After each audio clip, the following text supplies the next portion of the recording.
Welcome to my channel Kathavadati. कहानी अच्छी लगे तो like subscribe share and comment जरूर करें। गर्मियों की छुट्टी में सारे बच्चे घर आए हुए हैं। चारों तरफ मस्ती का माहौल बना हुआ है। उसी मस्ती में उम्र के 60वें दशक में मैं भी अपनी नाती पोतों के साथ मस्ती के माहौल में डूब गया हूँ। समय कैसे कट रहा है पता ही नहीं चल रहा है। 1 महीने की छुट्टियों में दोनों बेटियाँ, नाती नातिन, बेटे बहू पोते सभी आए हुए हैं। पूरा घर हरा भरा गुलजार सा है। मेरे इन बच्चों को किसी की नज़र ना लगे, यह सोच शशिकांत जी अपने बच्चों को देखकर मंद मंद मुस्कुरा भी रहे थे। तभी उनकी बड़ी बेटी गौरी कहती है, पापा 1 सप्ताह हो गए हम लोगों को आए हुए। इस बार तो हमें बच्चों के साथ अपने पुश्तैनी घर देखने जाना है। छोटी बेटी सिद्धि, उसने भी कहा, पापा। बच्चे सभी कहने लगे, हाँ नानू चलना है चलना है। कुछ तो घूमना बनता है। गांव जाएंगे तो आम के पेड़ पर चढ़ेंगे, शैतानियाँ करेंगे। अचानक शशिकांत जी को बड़ी बेटी के ये सब झटका सा दे गए। मस्ती कर रहे शशिकांत जी अचानक से मौन हो गए। थोड़ी देर के लिए गौरी और सिद्धि दोनों एक स्वर में, क्या हुआ पापा, चुप क्यों हो गए? इसी बहाने चाचा चाची सभी लोगों से मिल लेंगे। पुनः बच्चे जिद करने लगे, चलिए ना नानू चलिए ना। थोड़ी देर खामोश रहकर शशिकांत जी ने कहा, ठीक है कल सुबह चलेंगे हम लोग। अपनी पत्नी सुशीला को आवाज लगाते हुए शशिकांत जी कहते हैं, कल सुबह की तैयारी कर लेना, साथ ही साथ कुल देवता की पूजा की भी सामग्री तैयार कर लेना।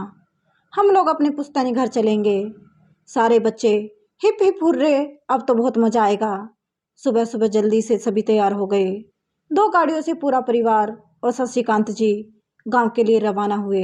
गाड़ी की तेज रफ्तार के साथ अपनी जिंदगी के 32 साल की रफ्तार को यादों में समेटे हुए आज फिर उसी पथ पर एक बार वापस जा रहे हैं। खो गए शशिकांत जी 32 साल पहले की यादों के खूबसूरत झरोकों में। शशिकांत जी 5 भाई बहनों में तीसरे नंबर पर थे। एक बड़ी बहन और एक छोटी बहन थी। माँ बाबूजी, दादा दादी, चाचा चाची, पूरा परिवार भरा पूरा था। अपने चंचल स्वभाव के कारण पूरे घर के चहेते बने फिरते थे। समय अपनी गति से चलता है। इनकी भी बचपन से जवानी आई। जवानी का समय होता ही ऐसा है कि लोग आकर्षण फिर प्रेम जाल में फंस जाते हैं। जवानी पर जोर कहाँ चलता है। कुछ ऐसा ही हुआ इनके साथ भी। सामूहिक परिवार था। दुर्गा पूजा के अवसर पर मेला देखने चाची की भतीजी आई हुई थी, सुनैना। नाम के अनुरूप ही बहुत ही खूबसूरत थी सुनैना। इसी आकर्षण में यह भी खुद को रोक नहीं पाए और खींचे चले गए सुनैना की नैनों की गहराइयों में। सुनैना भी इस डोर में खिंचती चली गई। बातें बढ़ती देर नहीं लगी। पूरा परिवार में इस बात की चर्चा होने लगी। सबके चहेते शशिकांत जी अचानक से अपने एक फैसले से सबसे दूर होते नजर आने लगे। पूरे परिवार वालों के सामने कहा कि मैं ब्याह करूंगा तो सिर्फ सुनैना से, वरना कुंवारा ही रहूंगा। उनके इस फैसले से कोई भी व्यक्ति सहमत नहीं था सिवाय चाची के। शाम के समय शशिकांत जी माँ और चाची के पास उदास बैठे हुए, किसी तरह सबको मनाओ ना चाची, माँ तुम चाहोगी तो बाबूजी मान जाएंगे। रोते हुए शशिकांत जी को रोते हुए देख माँ का तो कलेजा छलनी हो गया। किसी तरह माँ रात के खाने में सबके सामने दबी जुबान से इस बात को रखती है। हिम्मत करके बहुत देर कहा सुननी चलने के बाद बड़े ताऊ जी ने विवाह की स्वीकृति दे दी। माँ चाची के संग संग खुशी से शशिकांत जी का चेहरा देखने लायक था। आनन फानन में ही ब्याह की तैयारी जमींदारी अंदाज में होने लगी। 1 सप्ताह के अंदर ब्याह कर सुनैना हमेशा के लिए मेरी होकर इस घर में आ गई। हमारा घर घर नहीं स्वर्ग लग रहा था उसकी रौनक से।